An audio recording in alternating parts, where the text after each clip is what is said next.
আসসালামু আলাইকুম, কেমন আছেন সবাই? আশা করছি ভালো আছেন। আজকে আপনাদের সাথে আমি একটি পিএলপি ফাইল শেয়ার করব। পিএলপি ফাইলের ডাউনলোড লিঙ্ক ভিডিও ডেসক্রিপশন বক্সে দেওয়া আছে। পিএলপি ফাইলটি ডাউনলোড করতে স্ক্রিনে দেওয়া এরকম মোট 4টি সংখ্যার পাসওয়ার্ড প্রয়োজন হবে। তাই ভিডিওটি না টেনে শেষ পর্যন্ত দেখুন। আপনি যদি এই চ্যানেল নতুন হয়ে থাকেন তাহলে চ্যানেলটি সাবস্ক্রাইব করে পাশে থাকা বেল আইকনটি অন করে দিন। তো চলে যাওয়া যাক মূল ভিডিওতে। ফার্স্ট অফ অল আমরা ডেসক্রিপশন বক্স থেকে পিএলপি ফাইলটি ডাউনলোড করে নেব। তারপর চলে যাব মোবাইল স্ক্রিনে, ওপেন পিক্সেল ল্যাব। তারপর আমরা উপরে 3 ডট ক্লিক করে ওপেন ডট পিএলপি ফাইল এখানে একটি ক্লিক করব। তারপর ডট পিএলপিতে ক্লিক করার পর আমাদের সেই কাঙ্ক্ষিত পিএলপি ফাইলটি সিলেক্ট করব। কাঙ্ক্ষিত ফাইলটি সিলেক্ট করার পর এখানে আমরা ওপেন অ্যান্ড অ্যাড এখানে একটি ক্লিক করব। তারপর ব্যাক করলে আমাদের সামনে ঠিক এরকম একটি ইন্টারফেস চলে আসবে। আমাদের সামনে সেই কাঙ্ক্ষিত পিএলপি ফাইলটি দেখাবে। তো এখান থেকে আমরা আমাদের রেন্টেকার নাম এগুলো চেঞ্জ করার জন্য আমরা লেয়ার আইকন থেকে ক্লিক করে যেগুলো আমরা এডিট করে ফেলবো ওইটাকে আমরা লক করে দেব। তো প্রথমত আমরা নামটা চেঞ্জ করে দেখাবো।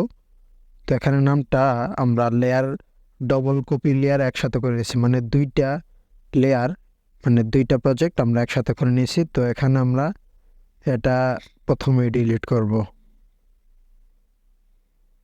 ডিলিট করার পর এখানে ফোন থেকে আমরা এটাকে কপি করব, যে কোনো একটা টেক্সট। তো কপি করার পর আমরা এখান থেকে চেঞ্জ করব নামটা। তো এখানে আমি সাপোজ আশিকুর রহমান লিখছি।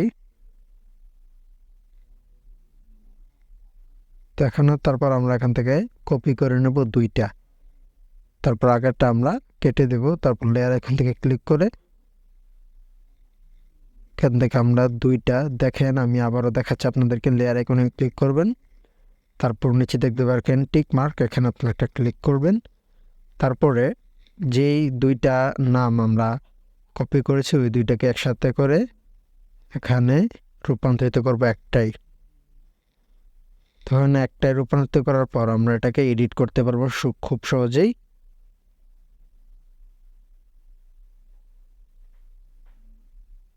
তো আপনারা দেখেন।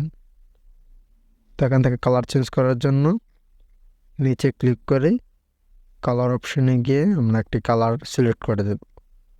তো তারপর আমরা রেন্টেকারের নামটা চেঞ্জ করে দেখাচ্ছি। ডবল ক্লিক করলে এরকম ইন্টারফেস চলে আসবে। তো এখান থেকে আমরা এডিট করে নেব।